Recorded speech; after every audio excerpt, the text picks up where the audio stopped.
Up to this point, we've looked at the concept of basic digital audio recording and playback.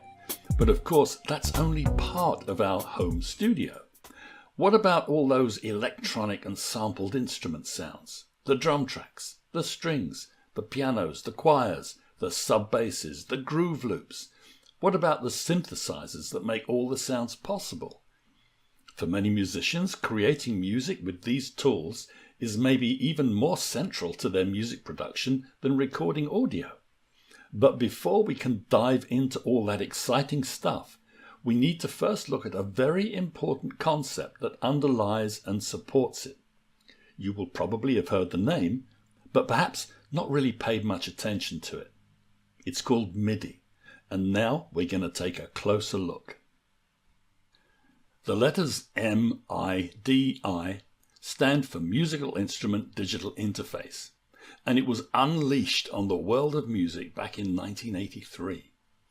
Two popular synths of the time, the DX7 and Prophet 6, both had MIDI connectors alongside their usual audio outputs on the back, and I can personally remember connecting up these two synths at an international music trade fair and demonstrating to a wide-eyed group of musicians the ability to play on one synth and also hear the other. Looking back at this introduction in the 80s, it's fair to say that there was a little confusion at first, but MIDI quickly became an industry-wide standard and was adopted by all the major music manufacturers as the means by which devices like synths could communicate with one another and with the computers that were beginning to appear on the market. MIDI soon became central to the creative musicians making electronic music, and though strictly speaking, MIDI is an acronym for the digital format developed to encode music data for computers, synthesizers and other audio devices. In everyday language, the word MIDI was, and is to some extent, still used to label anything related to electronic music. To help understand what MIDI really is, perhaps we can start with what MIDI isn't. MIDI is not a thing or a device or a cable type, at least not today, though it was associated with a particular cable type that was easily available when it was first introduced. MIDI is not a digital audio signal like the one we talked about in the previous video, and it is certainly not a sound or an analog audio signal. So what is MIDI?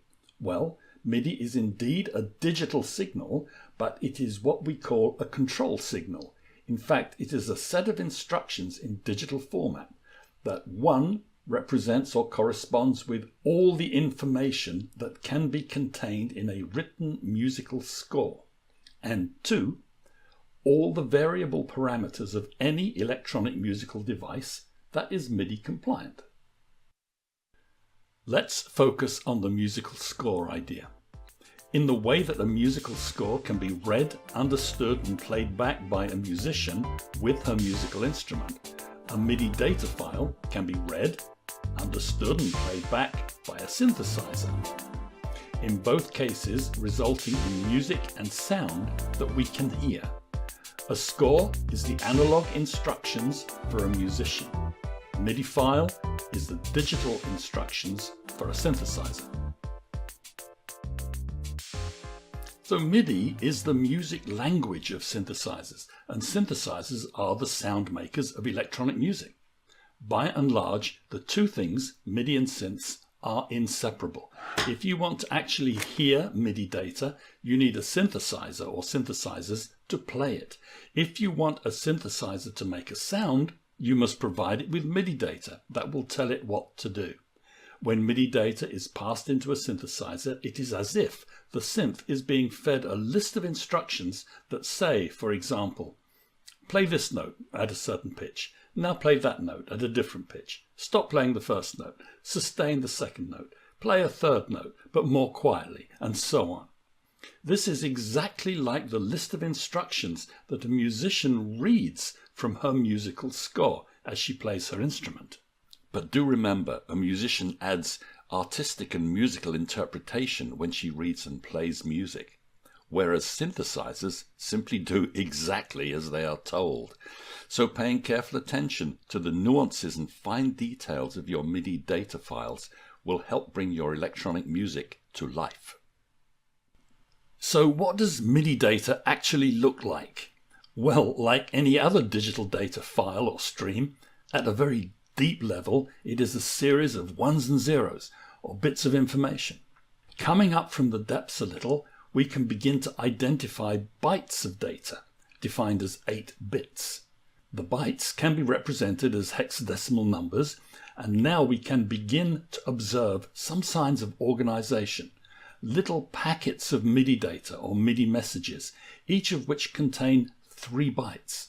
The first byte describes the type of message. For example, it might say, "This message is a note on." And in this case, the second byte would identify the note number or the pitch, which key it is, C3, F4, B flat 2 or whatever. And the third byte describes the note dynamics, or how hard the note should be played, traditionally called its velocity. Notes are not the only messages that MIDI encodes and sends, and our packet of bytes might be a control message.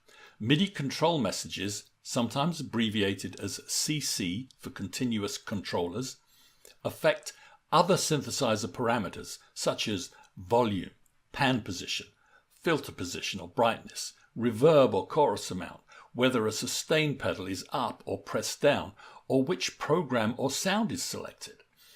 In this case, the first byte will indicate that the message is a control message of some sort, and the second byte will identify the control type, and the third byte will set its level. You may also have noticed that the MIDI message header also indicates a channel number from 1 to 16. Synthesizers can be set to receive MIDI on a specific channel and will only respond to a MIDI message if the channels match. Now, this feature was perhaps more important in the early days when sequencers were driving multiple hardware synths and tracks and everything needed to be kept separate. Setting channel numbers in MIDI tracks in today's DAW software is pretty much taken care of automatically for you, but it's good to know that the feature is there behind the scenes, as it were. Now, if you are interested in the deeper details of the MIDI language and its control structure, there are plenty of resources available. However, at this stage, rather than worry too much about the technical stuff, it's probably more useful to understand how MIDI data is used and presented from a practical point of view in the user interface of the typical digital audio workstation software that we use. In a DAW, a digital audio workstation, MIDI data is typically displayed in what is called a piano roll editor. If you open a MIDI editor window in any DAW to look at or edit the data, you will probably see something that looks like this. Individual notes show up as blocks on a grid, with pitch represented vertically and time, usually marked in measures and beats, going horizontally. Typically, a line below each note shows its velocity level. If we play this example, you can follow the pitch of the melody from the blocks on the grid.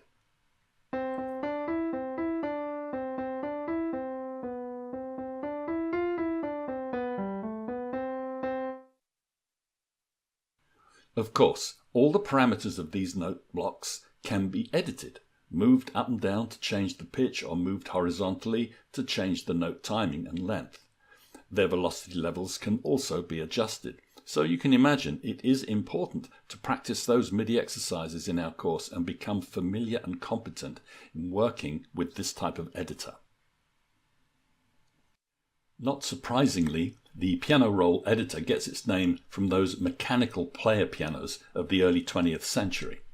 The piano roll itself is a sheet of thick paper wrapped over a vacuum drum. Holes punched in the paper represent different notes, and as they align with holes in the rotating drum, various mechanical levers are set in motion that are linked to notes on the piano and play them. If we take a closer look at the piano roll itself, we can see a distinct similarity, both in look and indeed function, to our MIDI editor window, hence its name, the piano roll editor. As we suggested in the previous digital audio lecture, a common inhabitant of a home studio is an electric piano. It looks like a straightforward instrument, and as our musician plays the keyboard, it acts like a simple electric piano with an audio output. But it is important to understand that there are two distinct parts or functions to a modern MIDI instrument like this. It is both a MIDI controller and a piano synthesizer. Let's consider how MIDI and audio work alongside each other in the instrument. When our musician plays her keyboard, it is really acting as a MIDI controller that converts all of her musical gestures, such as which notes are being played, how hard, when they stop, whether the sustain pedal is pressed, and so on, into a MIDI data stream, which is passed instantly on to the second part of the electric piano, which is the synthesizer. The synth generates an audio signal, the sound of a piano in this case, that we can plug into an amp and hear. The important thing to understand is that our electric piano has these two distinct functions, as a MIDI controller and a piano synthesizer. When we think of the electric piano like this and look at it in schematic form, it's easy to see that the MIDI signal that we can take from the instrument is the set of musical instructions for the piano synthesizer, and nothing to do with the sound itself, which goes directly to the audio output. Looking at the diagram, you can also see that we can send MIDI back into the instrument to control the piano sound synthesizer from an outside source. Now that we've identified all of these output connections on the electric piano, let's go back to our studio and see how we can introduce the MIDI signal into the recording process and connect it up in our home studio. We have our microphone passing an analog audio signal to the audio interface, which delivers digital audio signal to the computer. How does the electric piano fit in with its MIDI output? We can take the audio output from the piano and plug it in alongside the audio from the microphone using the audio interface mixer functionality. The interface will pass a second digital audio stream from the electric piano along to the computer. Next, we can connect the MIDI output from the electric piano to the interface with a separate cable, and the interface will pass the MIDI data directly along to the computer. The interface is connected to the computer with just one physical cable, typically USB, and both digital audio streams and MIDI data will be passed along this same cable. If for any reason you cannot connect MIDI from your electric piano to the audio interface, you may bypass the audio interface and connect MIDI from the electric piano directly to the computer. When recording and creating electronic music, the computer doesn't mind where the signals come from, as long as there are digital audio streams and a MIDI data stream. As you can see, the audio interface can turn out to be the physical cable hub of a home studio.